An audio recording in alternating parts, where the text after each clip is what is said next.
Continuamos en Focos. Esta noche estamos conversando sobre el uso de fondos que se está haciendo en el contexto de la emergencia por coronavirus 19. En esta entrevista nos acompaña Eduardo Escobar. Eduardo Escobar es director ejecutivo de Acción Ciudadana. Eduardo, bienvenido. Oh, gracias, un gusto y siempre a las órdenes. Bueno, Acción Ciudadana es una organización de la sociedad civil que promueve la transparencia, la rendición de cuentas y el combate a la corrupción y la participación ciudadana. Eduardo, ¿por qué es importante que tanto la sociedad civil organizada como la población en general tengamos acceso a la información de cómo se están manejando los fondos en esta emergencia? Bueno, creo que lo primero que habría que advertir es que en situaciones de emergencia, ya sea por catástrofes naturales o por situaciones sanitarias, son los momentos ideales o los momentos propicios para, de alguna manera, cometer actos de corrupción y desviar fondos públicos. Y esto, digo, está suficientemente documentado en varias experiencias internacionales y también nacionales, donde se ha dado este mal manejo de fondos públicos aprovechando las circunstancias extraordinarias que se están viviendo. Y aquí, digamos, podemos hablar de esas transferencias de fondos entre ministerios, las compras públicas, que ahí es donde hay un margen de discrecionalidad para aprovecharse poniendo sobreprecios o, en este caso, señalando compras que no se han realizado. Entonces, digamos, este es el escenario ideal para que suceda eso.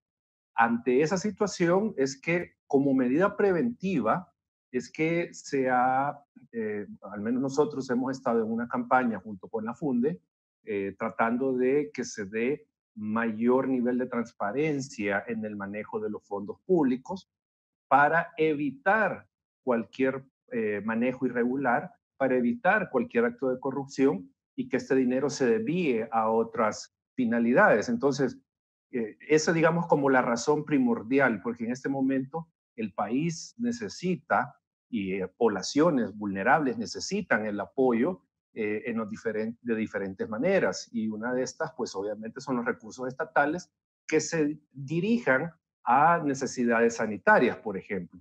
Entonces, por eso es que nosotros tenemos con mayor preocupación el manejo de estos fondos y la transparencia con la que se dé en esta emergencia. Hablando sobre el acceso a la información, el gobierno argumenta que tiene voluntad de entregarla, pero que en este momento la rendición de cuentas riñe con la agilidad del gobierno para atender la crisis. ¿Se puede ser efectivo en la rendición de cuentas sin desatender la emergencia? Bueno, tenemos que entender que efectivamente hay una emergencia que ha significado que en la mayoría de las instituciones estatales hay una reducción de personal y obviamente es aquel que no es necesario, ¿verdad? Aquel personal que puede, en este caso, evitar su movilidad para que no estén sujetos a contagio. Entonces eso obviamente hay que entenderlo y eso está pasando. El problema acá es que eso no nos tiene que llevar tampoco a suspender la transparencia, a suspender el acceso a la información o la rendición de cuentas. O sea, entendemos que el gobierno está con prioridades en este momento, pero no se debe de descuidar tampoco, y mejor dicho, debería ser una prioridad también del gobierno, el que estos fondos se estén manejando correctamente y que se esté siendo transparente en el manejo. O sea, esa tiene que ser una prioridad, igual que el tema de atención a la salud. Porque si no hay transparencia y no hay un manejo adecuado de estos fondos, lo que va a pasar es que poblaciones vulnerables que necesitan esta ayuda estatal no van a recibir este apoyo económico. Y no solo me refiero, por ejemplo, al tema del bono que se dio hace un par de días, un par de semanas, sino que el tema de tener equipados en su momento los hospitales con medicamentos, etcétera, etcétera. O sea, ahí donde las poblaciones vulnerables se van a ver afectadas y la población en general, sin duda, por la falta de transparencia. Entonces, acá el punto es que hay una serie de regulaciones, de protocolos, de mecanismos de buenas prácticas en epidemia que se pueden encontrar en diferentes instituciones que se dedican a esto, es decir, Transparencia Internacional, por ejemplo, el Instituto de Acceso a la Información, si no nos queremos ir lejos, ha dado lineamientos sobre acceso a la información y sobre rendición de cuentas. Entonces, digo, es de que el Estado, el Ejecutivo, logre balancear y poner como una prioridad el tema de transparencia para evitar que haya corrupción en los fondos que se están manejando. Eduardo, para que hagamos un resumen, en esta emergencia no se está aplicando la LACAP. Se desintegró el comité que la Asamblea nombró para supervisar fondos que entren vía préstamos. Pero también es cierto que el Ejecutivo ha hecho partícipe a las CICIES como un ente de control sobre los fondos. La CICIES es un ente nuevo en nuestro país. ¿Hay capacidad en las CICIES para hacer una auditoría efectiva? Aquí habría que señalar, ampliando un poco lo que tú dices, el tema de que como está suspendido el acceso a la información, obviamente organizaciones de sociedad civil que trabajan en Contraloría Social y la misma prensa, que es un medio también por donde se puede auditar el uso de fondos públicos, no estamos teniendo acceso a la información. Entonces, eso también complica el panorama respecto de poder de alguna manera ejercer algún control sobre el manejo de los fondos. Tenemos a la Corte de Cuentas de la República que según tenemos conocimiento también se ha visto afectado porque no se le está entregando o no se le estaba entregando cuando comenzaron a hacer estas auditorías toda la información de parte de los ministerios. Entonces ahí el tema es de la auditoría que puede hacer la Corte de Cuentas se ve limitada. Entonces, ¿qué nos queda? Queda como otra instancia donde se puede investigar corrupción a las CICIES. Acá creo que CICIES tiene, tal vez, si se puede ver de alguna manera, una ventaja respecto de la Corte de Cuentas, si lo queremos plantear en algunos términos, porque ellos tienen y emplean o tienen especialistas en inteligencia financiera, algo que probablemente en la Corte no se pueda dar de esta manera. O sea, esa posibilidad de rastrear de otra forma, con otros insumos, con otros procedimientos, con otra experticia, el manejo indebido de los fondos públicos. Entonces, acá, digo, esperemos que la Corte de Cuentas encuentre algún hallazgo de irregularidades y que proceda conforme a la ley. Igual, si sigue se encontrase alguna irregularidad, pues bueno, esperaríamos también que proceda según su acuerdo marco, que en este caso implicaría también activar la instancia de la Fiscalía con algún tipo de comunicación, denuncia a la Fiscalía para que se investigue posibles actos de corrupción. Eduardo, Acción Ciudadana, como organización de la sociedad civil, tiene información sobre el trabajo que está haciendo la CICIES en la emergencia. Bueno, lo que sabemos es obviamente por comunicaciones que ha dado el presidente de la República y alguna información que hemos tenido de fuente directa de personeros de CICIES, en el sentido de que están sobre los casos de manejo de fondos, o sea, que la CICIES está en este momento verificando, y eso recordémonos que lo anunció el presidente casi al inicio de la emergencia. Y incluso en la última conferencia de prensa, el presidente hizo alusión clara que tenía al comisionado de CICIES esperándolo. Entonces, creo yo de que en este caso CICIES puede complementar esta labor que puede hacer la Fiscalía, que puede hacer la Corte de Cuentas de la República para garantizar que no hay manejo indebido de fondos públicos. Y como decía, si en caso lo hubiese, tendría la CICIES que proceder conforme a los protocolos o acuerdos que tiene con la Fiscalía. Nosotros, en este caso, sabemos que la CICIES está sin duda jugando un rol que puede ser de persuasivo. O sea, me refiero al saber los funcionarios que hay una entidad con otras capacidades investigando, poniéndole un ojo a lo que está sucediendo, pueda ser, digamos, un mecanismo informal para que los funcionarios eviten cometer cualquier irregularidad. Y en esa medida, digo, puede también ser beneficiosa esa figura, así sí es, en el tema este de la epidemia. Bueno, vamos a hacer una pausa y ya regresamos en esta entrevista con Eduardo Escobar, director ejecutivo de Acción Ciudadana.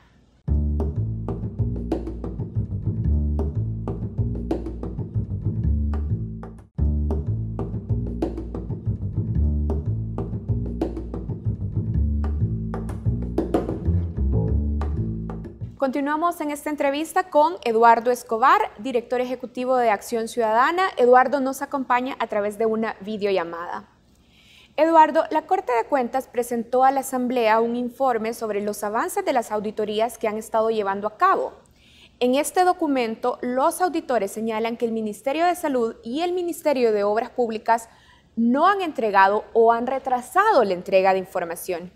Hace unos minutos, aquí en Focos, transmitimos una entrevista con la presidenta de la Corte de Cuentas y sobre este tema ella nos decía que de esta demora no podemos inferir intentos de mantener la opacidad porque la Corte de Cuentas parte del principio constitucional de presunción de inocencia. Con los funcionarios que administran fondos públicos, podemos partir de este principio, de la presunción de inocencia. Bueno, yo creo que habría que señalar algo que está relacionado con lo que tú preguntas y con lo que yo mencionaba en el bloque anterior. Nosotros sabemos que CICIES tiene un mayor acceso a información del gobierno, de cómo están manejando los fondos, a diferencia de la Corte de Cuentas. ¿Las CICIES tienen más acceso que la Corte de Cuentas? Sí, tienen un acceso, si se quiere, privilegiado, o sea, tienen acceso a información que la Corte de Cuentas. O sea, la Corte de Cuentas en su informe señala que tanto, como tú bien lo dices, Ministerio de Obras Públicas como Ministerio de Salud están de alguna manera retrasando la entrega de la información o no la están entregando en cualquiera de los dos escenarios. Esto, sin duda, ya es una señal que debe de ser tomada en cuenta por la Corte de Cuentas de la República, valga la redundancia, para comenzar a ver que sí hay un comportamiento, sí hay una intención por no colaborar con las auditorías de la Corte de Cuentas. Recordemos que todo empleado y funcionario público está en obligación, según la ley de la Corte, de colaborar y entregar toda la información, toda la documentación que soporte transacciones financieras y lo demás de la gestión pública. O sea, todos están obligados. Y en esa medida no es, en este caso, aceptable que luego de 1, 2, 3 requerimientos no se entregue la información. Entonces, ahí hay, digamos, un tema que ya la Corte de Cuentas debe de pasar a un siguiente nivel de análisis, pues si al final esto, el no entregar la información se constituye en un incumplimiento de esta obligación y que entorpece las auditorías, la fiscalización que pueda hacer la Corte, y si esto se está configurando o en una falta administrativa o ya estamos hablando de incluso algún delito. Y en esa medida, la Corte de Cuentas puede denunciar, puede poner en aviso, puede certificar ese comportamiento a la Fiscalía si en caso se constituye en un delito. Entonces, por eso yo menciono de que ya la Corte, al tener respuestas negativas o tener que incluso hacer doble requerimiento sobre una misma información, porque hay en el informe evidencias de que se ha hecho doble requerimiento de información y no se sabe si al final se cumplió, si se entregó esa información, pero ya esto no es, digamos, una descoordinación, sino que ahí estamos hablando ya tal vez de un comportamiento que busca ocultar información. Según el Ministerio de Hacienda, en un mes de emergencia y a través del Fondo de Protección Civil, el FOPROMID, se han ejecutado unos 475.9 millones de dólares. Desde la perspectiva de la sociedad civil organizada, la Corte de Cuentas tiene capacidad instalada, humana y técnica para auditar estos montos. Eh, Siempre se ha dicho que la Corte tiene cierta, cierta capacidad, ciertas limitantes de capacidad, sobre todo en el tema de recursos humanos, pues comencemos a pensar cuántas instituciones estatales hay, cuántos procesos eh, financieros, administrativos se dan en las instituciones. Es una cantidad obviamente grande. Por eso es que yo mencionaba que al trabajo de la Corte podría serle complementario, en este caso, trabajo o investigaciones CICIES, o sea, que puede complementar. Y lo que yo mencionaba hace un momento, la Corte hace auditoría o exámenes especiales, hace una fiscalización que en este caso es concurrente con el tema del hospital, por ejemplo, y luego va a hacer auditoría ya posterior, que ya una vez se han ejecutado las obras. Pero CICIES tiene ese componente y esa era una de las fortalezas o ese era uno de los argumentos de por qué se necesitaba una instancia como esta, el tema de la inteligencia financiera, que ya no es una mera auditoría, sino que ya trascendemos a otro tipo de procedimientos donde se puede detectar alguna irregularidad en el manejo de los fondos. Obviamente a este panorama se suma que hay algunas restricciones y del tema de los auditores, pues porque habían, creo que uno o dos salieron positivos a COVID. Entonces eso sin duda viene también a limitar el trabajo de la Corte de Cuentas porque no están en su operación normal con toda la cantidad de auditores que puede tener. Entonces, hay una serie de variables ahí que sin duda pueden afectar el trabajo. Y esto lo que nos indica es que entonces hay que ser más estratégicos, tanto Corte de Cuentas como FICIES, ser más estratégicos a qué es lo que se va a investigar, en qué momento y de qué forma, porque sin duda no van a poder investigar todo. Y creo que acá hay, digo, algunos de estos paquetes que se contemplan en la emergencia son los que prioritariamente debe investigarse, el tema del hospital o el tema de la entrega de los $300 del bono solidario, que según la Corte de Cuentas habían aproximadamente 100,000 personas o familias que no se sabía cómo se les había entregado. Entonces esto no sabían los criterios a partir de los cuales se les entregaron. Entonces estamos hablando de que ahí son $30 millones solo en esa partida que obviamente no estoy diciendo que hay corrupción, pero que obviamente tiene que indagarse y profundizarse cómo es que el gobierno operó en esos casos. El presidente ha dicho que la Asamblea no tiene la función de ser contralor de los fondos que se están ejecutando en la emergencia. ¿Debe la Asamblea también ser contralor de la ejecución de fondos que hace el Ejecutivo? Hay que recordar que estamos en un sistema democrático representativo donde hay división de poderes y múltiples controles entre los órganos. Y estos controles que se ejercen son de variados tipos. Tenemos un control político que se ejerce, un control judicial que ejerce Sala de lo Constitucional, por ejemplo, pero también tenemos controles financieros, un control presupuestario. Por eso es que quien elabora el presupuesto es el presidente de la República y quien al final lo aprueba, lo discute, es la Asamblea Legislativa.